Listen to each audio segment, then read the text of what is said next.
My editor cut every single part where Elon Musk is not speaking on Tesla stock earnings call. As an all-in Tesla stock investor, I hope you enjoy this video. So just as a Q2 recap, Q2 was a unique quarter for Tesla due to a prolonged shutdown of our Shanghai factory. But in spite of all these challenges, it was one of the strongest quarters in our history. Most importantly, in June, we achieved production records in both Fremont and Shanghai. And as a result, we have the potential for a record-breaking second half of the year. I do want to emphasize this is obviously subject to force majeure, things outside of our control.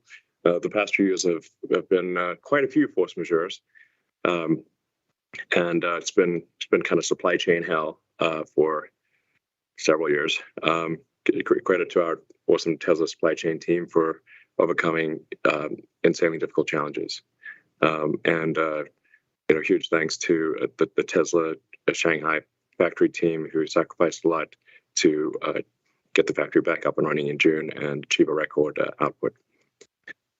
So also making good progress with production ramp with Berlin. We achieved an important milestone of 1,000 cars a week in June, and we're expecting our Giga Texas to exceed the 1,000 vehicle per week milestone hopefully in the next few months. We're to be clear, we're currently making the cars with the 2170 cells, and Drew Becklino will address some of the 4680 questions later in this call. But it is worth emphasizing that we have enough 2170 cells to satisfy all vehicle production for the remainder of the year. So we're not dependent on 4680. 4680 will be important next year, but it is not important this year. That said, we have installed the second generation of manufacturing equipment for 4680 cells in Texas.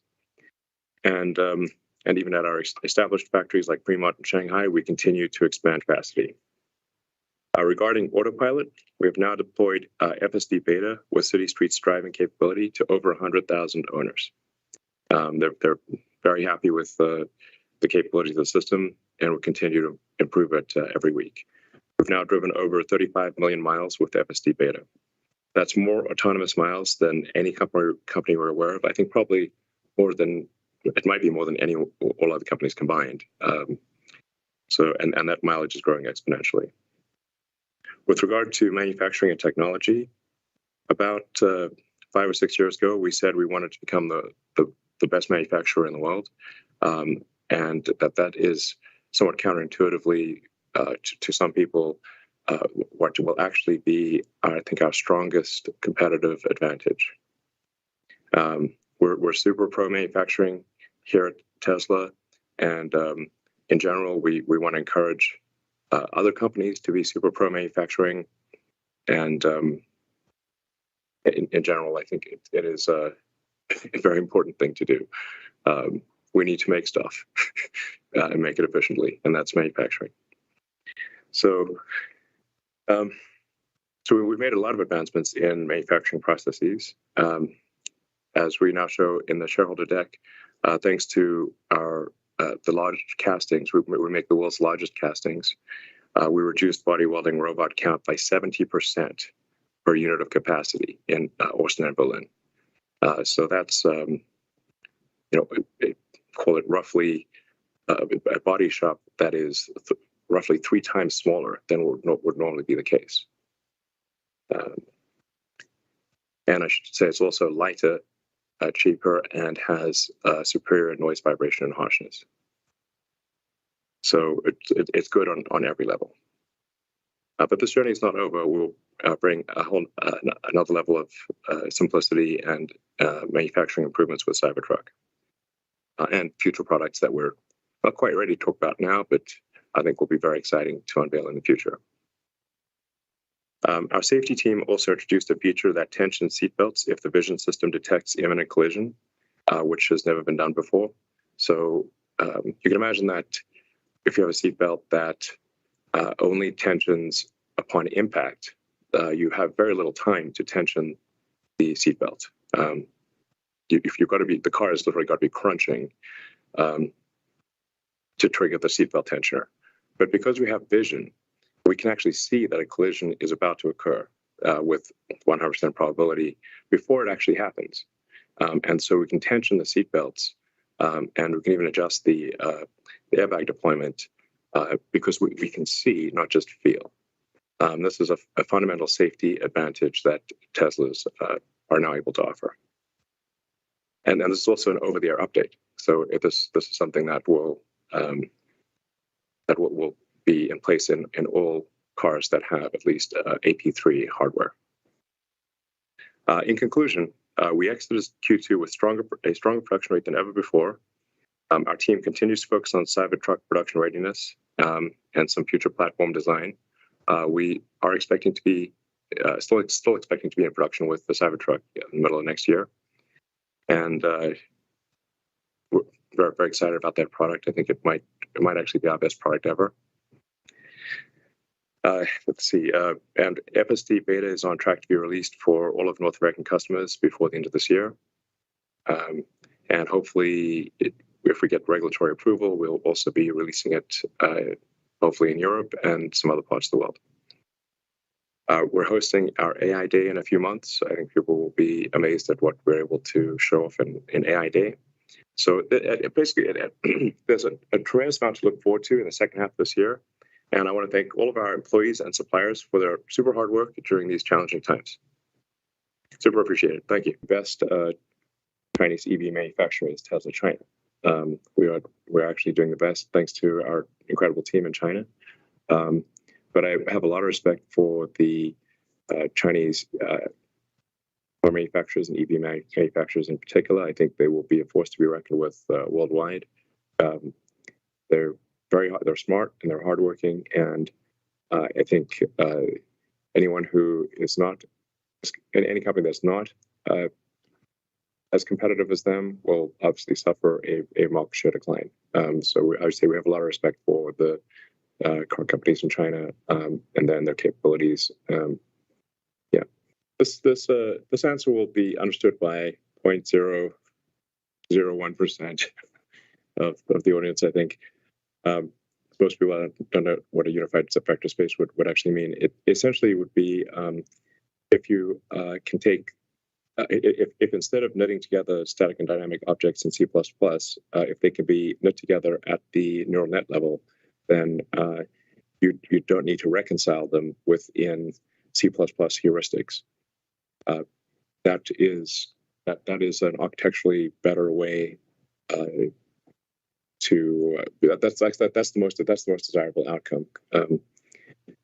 I think it's probably not necessary to achieve full self-driving, but it would be a slight improvement in the efficiency of the self-driving, and it's certainly something we want to get to. The sort of nirvana situation is you have surround video auto labeling of all static and dynamic objects. And you have then surround video inference with spatial memory as well. And that's, I mean, I think we're almost certainly there before the end of the year. Yeah, not sure how many people would understand that, but sounds good. I should say also we are also confident of improving the frame rate. As we delete some of the legacy neural nets, we think we might be able to get the frame rate of all 8 cameras maybe up to 36 FPS, which is actually a lot of frames considering it's 8. But certainly comfortably above 24 frames, which is basically the movie frame rate of movies. Yeah, so since we have, there's quite a long wait when somebody orders our car. In some cases, it's like six months. In some cases, it could be up to a year. We have to anticipate what the probable inflation rate is over that period of time. So that's what we're trying to do. When we see, when or if we see indications that the inflation rate is declining, then we would not need to increase our car prices. It's possible that there could be a slight decrease in car prices, but this is fundamentally dependent on macroeconomic inflation. It's not something we control. If I were to guess, and I wouldn't take this with a grain of salt, I think inflation will decline towards the end of this year. We're certainly seeing prices of commodities trending lower. But take it with a grain of salt. This is making economic prognostication is fraught with error. For most commodities, we're seeing a downward trend towards the end of this year or next year. Some commodities, the processing of lithium is insane. I'd like to once again urge entrepreneurs to enter the lithium refining business. The mining is relatively easy. The refining is much harder. So the lithium is actually a very common. There's like lithium pretty much everywhere, but you have to refine the lithium into battery grade lithium carbonate and lithium hydroxide, which has the extremely high purity. So it is basically like minting money right now. There's like software margins in lithium processing right now. So I would really like to encourage once again entrepreneurs to enter the lithium refining business. You can't lose. It's licensed to print money. Well, Tesla's goal is to accelerate the advent of sustainable energy. We're not really cryptocurrency is a sideshow to the sideshow. So we're not cryptocurrency is not something we think about a lot. We think a lot about scaling production and accelerating the advent of sustainable energy, which the record heat waves around Earth serve to emphasize the urgency of that transition. So that is what we're trying to do, is make electric vehicles and solar and stationary storage battery packs, the three pillars of a sustainable energy future, which is like solar and wind for energy generation, stationary battery packs for storage of the solar and wind energy because of its intermittency, and then electric vehicles, the third pillar.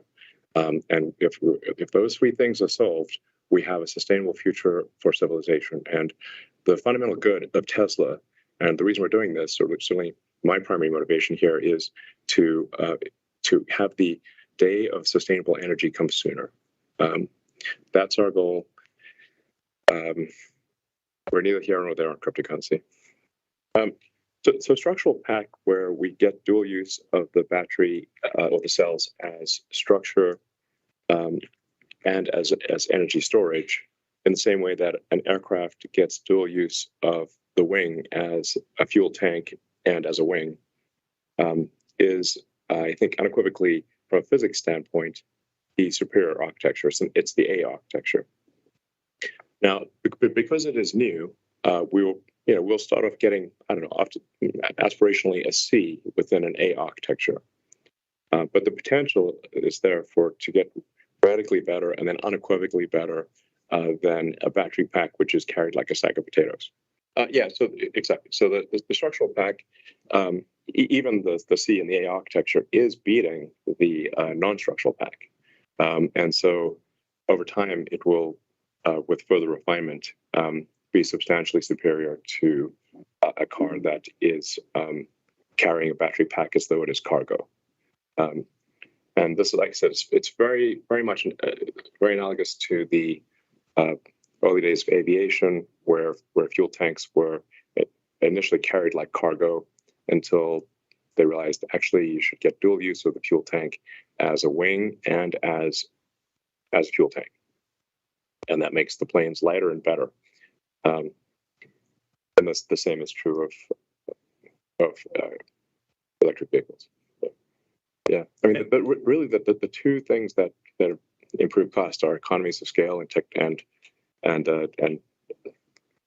core technology. Yeah, I mean, there's some platonic ideal of the perfect product where the atoms, you have exactly the right atoms in there in exactly the right position, and you asymptotically approach this platonic ideal, and but it takes a lot of effort over time to figure out actually what is the platonic ideal, and then to actually gradually approach that. B minus ish on the rear casting, but there's still tremendous room for improvement with the casting. So the casting is already way better than the rear body casting is already way better than the way it was done in the past, where you've got 120 different parts that are welded together or bonded together with different alloys, and then you have to put sealant in between all the various parts for water ingress and noise. So we're already way better than that with current casting, but there's still a lot of opportunities to reduce the mass of the casting and also extend the casting to include more parts, as well as adapt the rest of the vehicle for the fact that there's a casting. Well, since Andre was writing all the code by himself, naturally things have come to a grinding halt. Insert irony. Andre's obviously Andre's awesome, and we have tremendous amount of respect for Andre. He's decided to.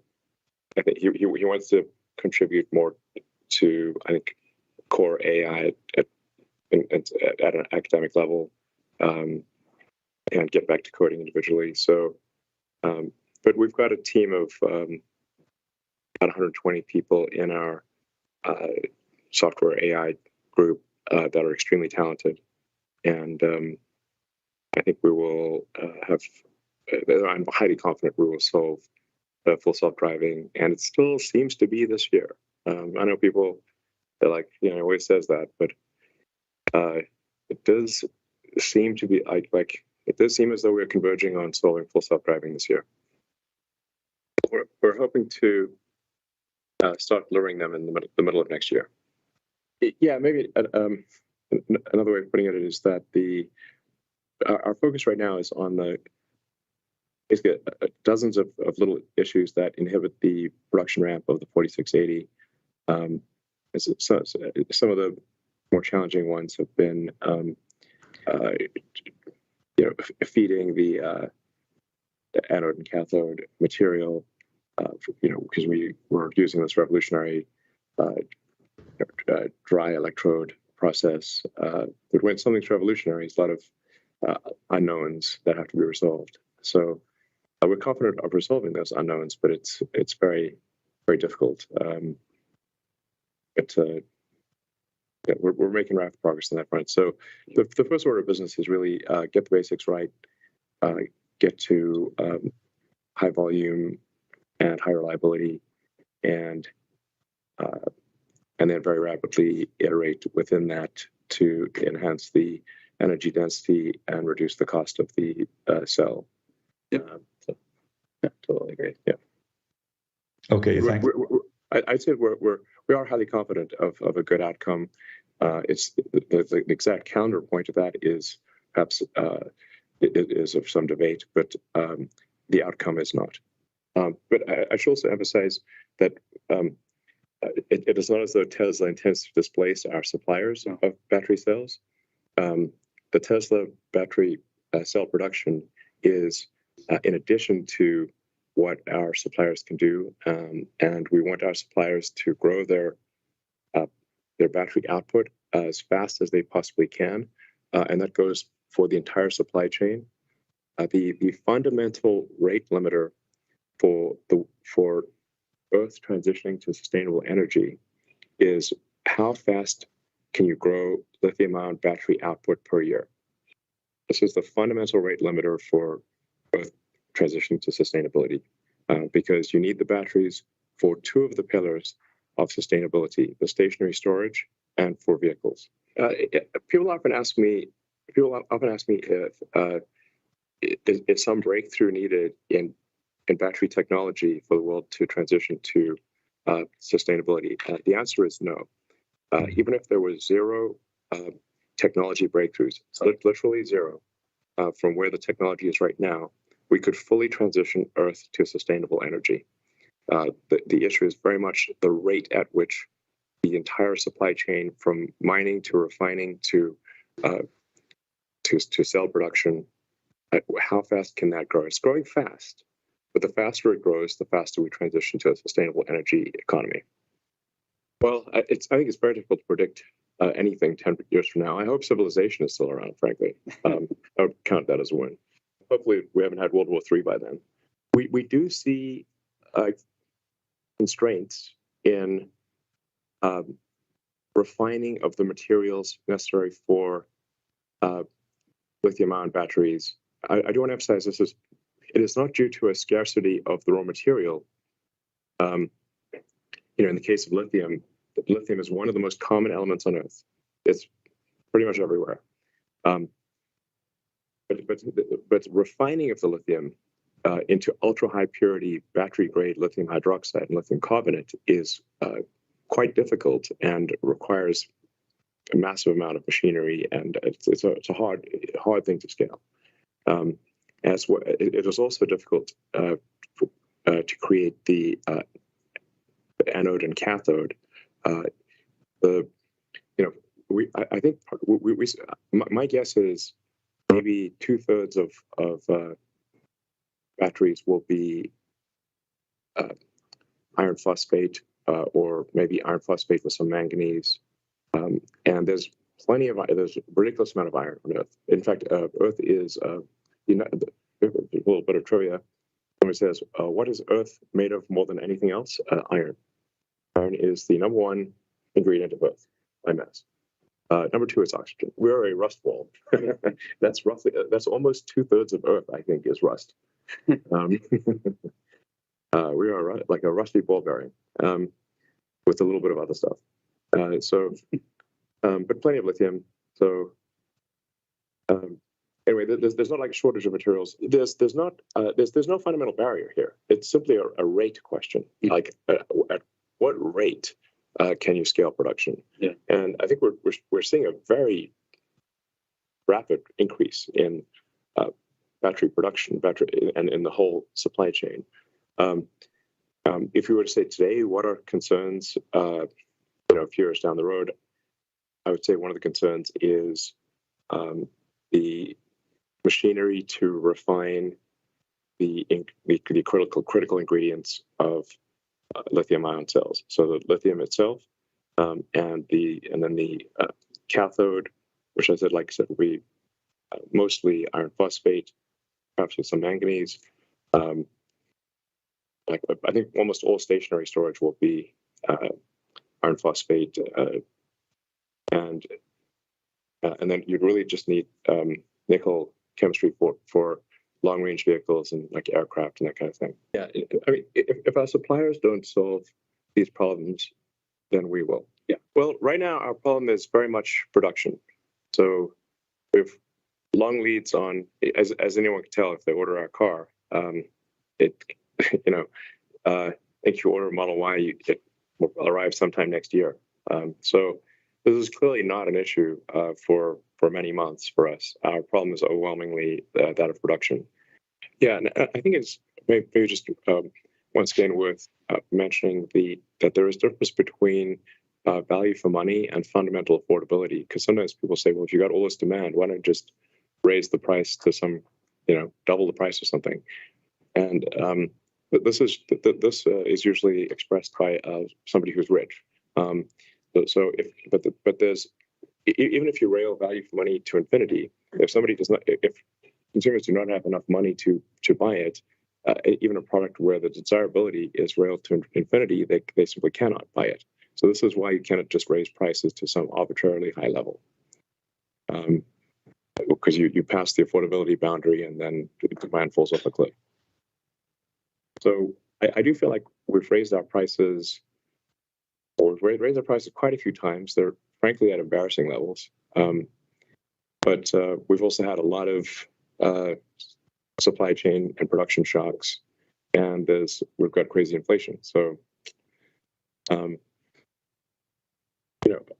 I'm hopeful. This is not a promise or anything, but I'm hopeful that at some point we can reduce the prices a little bit. I think we've got a good chance of exiting this year at 40,000 vehicles a week. Yeah, we've had many 30,000 car weeks already, so I think a 40,000 car week is within reach by the end of this year. But there's always a lot of uncertainty, and like in the production ramp looks like an S curve, and that intermediate part of the S curve it's very difficult to predict that with high certainty. But the end part of the S curve, you can say, I think you can have a lot more certainty, and so that's why I'm confident we'll get to 5,000 cars a week at in Austin and Berlin by the end of this year or early next year, and probably, but not certainly, 10,000 cars a week at both locations by the end of next year. I think we will increase the price of FSD sometime later this year. I think, probably just before we go to wide beta. Where wide beta is, anyone who wants to use the beta software with all the caveats associated with that can use it. Then it would make sense to increase the price of FSD. The value of FSD is, I think, extremely high and not well understood by most people. It is basically currently ridiculously cheap, assuming FSD materializes, which it will. Contaminants for the 46.8 are not a factor. This is not an issue. I think we've said this now for many years, and it is proven true. Tesla does not have a demand problem. We have a production problem, and we've pretty much almost always had it. With very rare exception, it's always been a production problem. I think that will remain the case. Absolutely, as we increase production, more demand is needed. We don't want a long backlog. That's annoying. It'd be like go to a restaurant and you order a burger and you have to wait 3 hours. I'm like, that's annoying. You want to get your burger right away. Same with the car. So we want the lead times to reduce.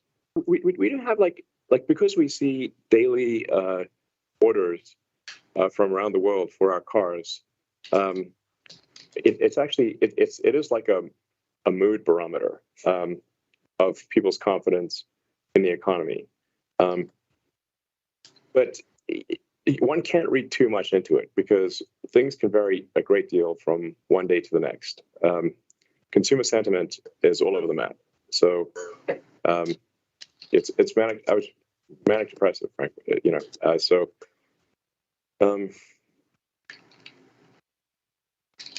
But we have so much excess demand that it's really just not an issue for us. It might be an issue for some other companies, but it is not an issue for us. If there's only good news, I won't be on the call. but if we have like a tough situation like COVID shutdowns in China, then I think I'll be on the call. If relatively speaking, there's bad news, and if all we have is good news, then I won't be on the call. But I'm committed to the long term. I mean, I'll work at Tesla as long as I can usefully advance the cause of sustainability and autonomy. Well, I don't want to steal thunder from AI Day. So I think we'll have some exciting news on AI Day that I think will be further ahead than probably most people think. But I don't want to. I'd love to answer you, but I think we'll leave that excitement for AI Day. Well, there's a lot we've done. We've been working with our suppliers a lot. We don't currently intend to make chips ourselves. We don't think there will be a need to make chips, but we have been working closely with a number of suppliers. Actually, just met with one of our key supplier CEOs right before this call. We had a great meeting. They're going to make major investments in some of the critical chips and components that we need in the car. And I've actually take a moment to thank our key suppliers once again for supporting us through difficult times, and they really went above and beyond to support us. So to all aspirers out there, thanks very much. Thank you for watching. My name is Matt Post. I'm a millionaire serial entrepreneur and investor. Hopefully you enjoyed this video, and I will see you in the next. If you didn't know, the only stock that I own in my stock portfolio is Tesla stock. I just made a video yesterday explaining why, the number one reason why I only hold Tesla stock. I highly recommend that you watch that video. I'll see you there. Thank you so much.